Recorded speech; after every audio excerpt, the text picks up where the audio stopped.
बिस्मिल्लाहिर्रहमानिर्रहीम। अस्सलाम वालेकुम। मैं यासर शाहिद उम्मीद करता हूँ आप सब खैरियत से होंगे। आपकी हैबत मुझे रोक रही है, वरना मैं आपसे पूछता कि इस बच्चे का ज़माना कब होगा। बादशाह ने जवाब में कहा, यही उसका ज़माना है। वो इसी ज़माने में पैदा होगा या पैदा हो चुका है। उसका नाम मोहम्मद होगा। उसकी वालदा का इंतकाल हो जाएगा। उसके दादा और चचा उसकी परवरिश करेंगे। हम भी उसके आरज़ूमंद रहे कि वो बच्चा हमारे यहाँ पैदा हो। अल्लाह ताला उसे खुले आम जाहिर फरमाएगा और उसके लिए हम में से यानी मदीने के कबीले खजरज में उस नबी का मददगार बनाएगा। हम में से उसने इसलिए कहा कि खजरज असल में यमन के लोग थे। उनके ज़रिए उस नबी के ख़ानदान और कबीले वालों को इज़्ज़त हासिल होगी और उनके ज़रिए उसके दुश्मनों को ज़िल्लत मिलेगी और उनके ज़रिए वो तमाम लोगों से मुकाबला करेगा और उनके ज़रिए ज़मीन के अहम इलाके फतह हो जाएंगे। वो नबी रहमान की इबादत करेगा, शैतान को धमकाएगा, आतिश गदों को ठंडा करेगा यानी आग के पुजारियों को मिटाएगा, बुतों को तोड़ डालेगा। उसकी हर बात आखिरी फरमान होगी। उसके अहकामात इंसाफ वाले होंगे। वो नेक कामों का हुक्म देगा, खुद भी उन पर अमल करेगा, बुराइयों से रोकेगा, उनको मिटा डालेगा। अब्दुल मुत्तलिब ने सैफ बिन यज़न को दुआ दी, फिर कहा, कुछ और तफसील बयान करें।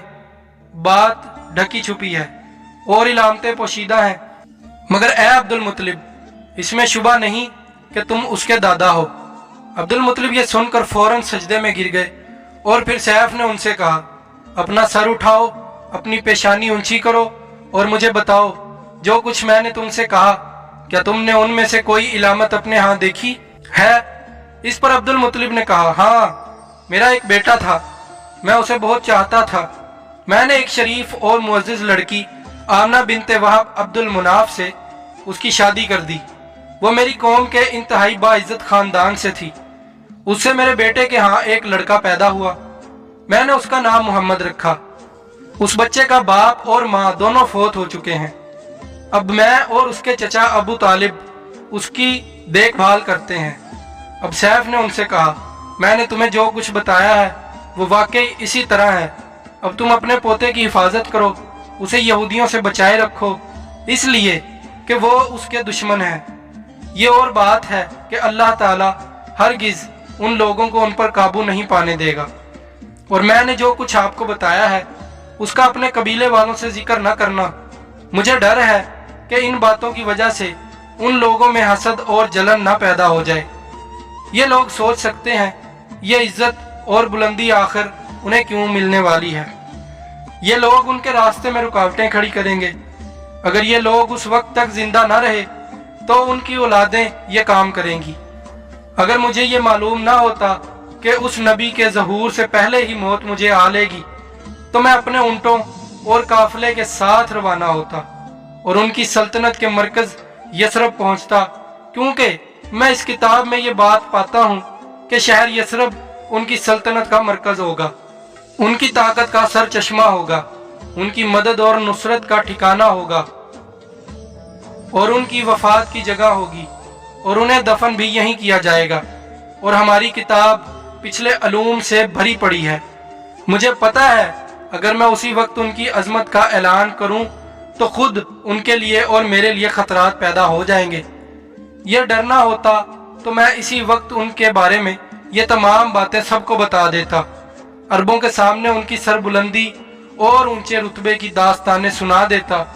लेकिन मैंने ये राज तुम्हें बताया है, तुम्हारे साथियों में से भी किसी को नहीं बताया। उसके बाद उसने अब्दुल मुत्तलिब के साथियों को बुलाया। उनमें से हर एक को 10 हबशी गुलाम, 10 हबशी बांदियां और धारीदार यमनी चादरें, बड़ी मिकदार में सोना चांदी, 100 ऊंट और अंबर के भरे डब्बे दिए। फिर अब्दुल मुत्तलिब को उससे 10 गुना ज्यादा दिया और बोला, साल गुजरने पर मेरे पास उनकी खबर लेकर आना और उनके हालात बताना। साल गुजरने से पहले ही उस बादशाह का इंतकाल हो गया। अब्दुल मुत्तलिब अक्सर उस बादशाह का जिक्र किया करते थे। आपकी उम्र 8 साल की हुई तो अब्दुल मुत्तलिब का इंतकाल हो गया। इस तरह एक अजीम सरपरस्त का साथ छूट गया। उस वक्त अब्दुल मुत्तलिब की उम्र 95 साल थी। तारीख की बाज़ किताबों में उनकी उम्र उससे भी ज़्यादा लिखी है। जिस वक्त अब्दुल मुत्तलिब का इंतकाल हुआ, आप उनकी चारपाई के पास मौजूद थे। आप रोने लगे। अब्दुल मुत्तलिब को अजून के मुकाम पर उनके दादा कसा के पास दफन किया गया। मरने से पहले उन्होंने नबी करीम सल्लल्लाहु अलैहि वसल्लम को अपने बेटे अबू तालिब के हवाले किया। अब अबू तालिब आपके निगरान हुए। उन्हें भी आपसे बेतहाशा मोहब्बत हो गई। उनके भाई अब्बास और जुबैर भी आपका बहुत ख्याल रखते थे।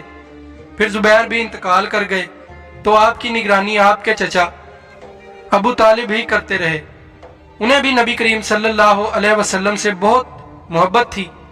जब उन्होंने आपकी बरकत देखी, मौजज़े देखे, तो उनकी मोहब्बत में और इजाफा हो गया। ये माली एतबार से कमज़ोर थे। 2 वक्त सारे घराने को पेट भरकर खाना नहीं मिलता था, लेकिन जब नबी करीम सल्लल्लाहु अलैहि वसल्लम उनके साथ खाना खाते तो थोड़ा खाना भी उन सब के लिए काफ़ी हो जाता, सबके पेट भर जाते। इसीलिए जब दोपहर या रात के खाने का वक्त होता तो और सब दस्तरखान पर बैठते तो अबू तालिब उनसे कहते, अभी खाना शुरू ना करो, मेरा बेटा आ जाए फिर शुरू करना। फिर आप तशरीफ़ ले आते और उनके साथ बैठ जाते। आपकी बरकत इस तरह जाहिर होती कि सबके सैर होने के बाद भी खाना बच जाता। अगर दूध होता तो पहले नबी करीम सल्लल्लाहु अलैहि वसल्लम को पीने के लिए दिया जाता, फिर अबू तालिब के बेटे पीते, यहाँ तक कि एक ही प्याले से सब के सब दूध पी लेते, खूब सैर हो जाते और दूध फिर भी बच जाता। अबू तालिब के लिए एक तकिया रखा रहता था, वो उससे टेक लगाकर बैठते थे। रसूल अल्लाह सल्लल्लाहु अलैहि वसल्लम तशरीफ लाते तो आकर सीधे उस तकिए के साथ बैठ जाते।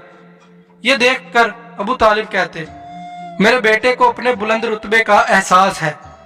एक बार मक्का में कहत पड़ गया, बारिश बालकल ना हुई। लोग एक दूसरे से कहते थे, लात और अजी से बारिश की दुआ करो। कुछ कहते थे, तीसरे बड़े बुत मनात पर भरोसा करो। उसी दौरान एक बूढ़े ने कहा, तुम हक और सच्चाई से भाग रहे हो। तुम में इब्राहीम अलैहिस्सलाम और इस्माइल अलैहिस्सलाम की निशानी मौजूद है। तुम उसे छोड़कर गलत रास्ते पर क्यों जा रहे हो? उस पर लोगों ने उससे कहा, क्या आपकी मुराद अबू तालिब से है? उसने जवाब में कहा, हाँ, मैं यही कहना चाहता हूँ। अब सब लोग अबू तालिब के घर की तरफ चले। वहां पहुंचकर उन्होंने दरवाजे पर दस्तक दी तो एक खूबसूरत आदमी बाहर आया। उसने तहबंद लपेट रखा था। सब लोग उसकी तरफ बढ़े और बोले, ए अबू तालिब, वादी में कहत पड़ा है, बच्चे भूखे मर रहे हैं, इसलिए आओ और हमारे लिए बारिश की दुआ करो। चनांचा अबू तालिब बाहर आए। उनके साथ रसूल अल्लाह सल्लल्लाहु अलैहि वसल्लम भी थे। आप ऐसे लग रहे थे जैसे अंधेरे में सूरज निकल आया हो।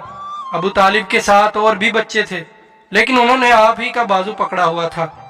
उसके बाद अबू तालिब ने आपकी उंगली पकड़कर काबे का तवाफ किया। ये तवाफ कर रहे थे और दूसरे लोग आसमान की तरफ नजर उठा उठा कर देख रहे थे, जहां बादल का एक टुकड़ा भी नहीं था। लेकिन फिर अचानक हर तरफ से बादल घिर घिर कर आने लगे। इस कदर जोरदार बारिश हुई कि शहर और जंगल सैराब हो गए।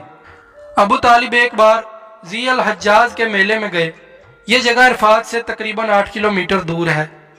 उनके साथ रसूल अल्लाह सल्लल्लाहु अलैहि वसल्लम भी थे। ऐसे में अबू तालिब को प्यास महसूस हुई। उन्होंने आपसे कहा, भतीजे, मुझे प्यास लगी है।